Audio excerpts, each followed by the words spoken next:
So we're going to talk a little bit about maintaining the DAC Premium Plus evolution. So with your general maintenance, you're going to want to make sure you maintain the unit weekly.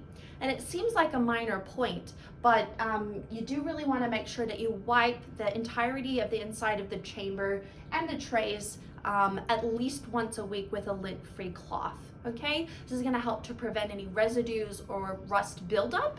If you do get any rust buildup, you can use a stainless steel remover on that, but it needs to be a very low pH, and we would advise not letting it get to that level if you can.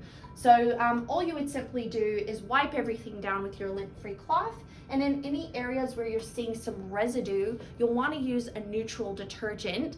So we've got our IC100 clean wipes, which you can use on the unit, and just wipe those areas where you're starting to get a bit of residue. So that might include, you know, somewhere here on the tray, you might be getting some buildup, or inside the chamber itself. So you want to remove all of the trays, and you'll want to remove the nitro rack. So go ahead and take that out. You'll also obviously want to make sure that the chamber isn't hot, and ideally maybe even turn the unit off. I think that's also a good indication. And then you'll want to wipe inside all of the chamber here with your lint-free cloth, and you'll want to remove this door seal. So simply just pull the door seal out. So that's this little black rubber that goes all the way around the side of the door.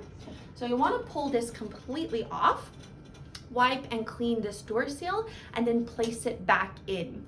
Now, if you're doing an annual maintenance, if this is your once annual maintenance, they'll actually replace this door seal for you.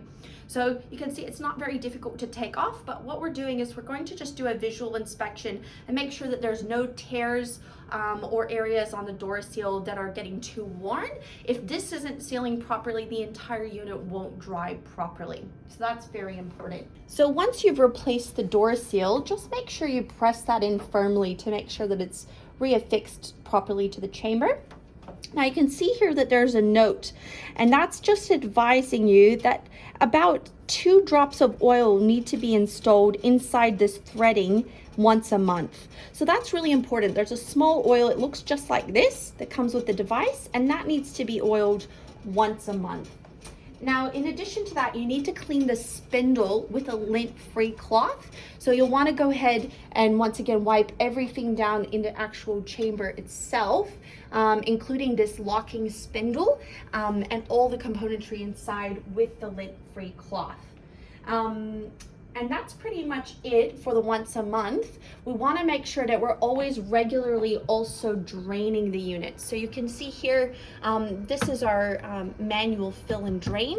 Now, if you are plumbed into the Melodem unit or a reverse osmosis system, you're still going to want to at least once a month manually completely drain this out and clean inside this chamber as well, so that there's no residue building up inside of here. So we'll want to do that at least once a month if we're on a connected system, and if we're not connected in and we're draining this manually, you'll probably be doing that a little bit more often.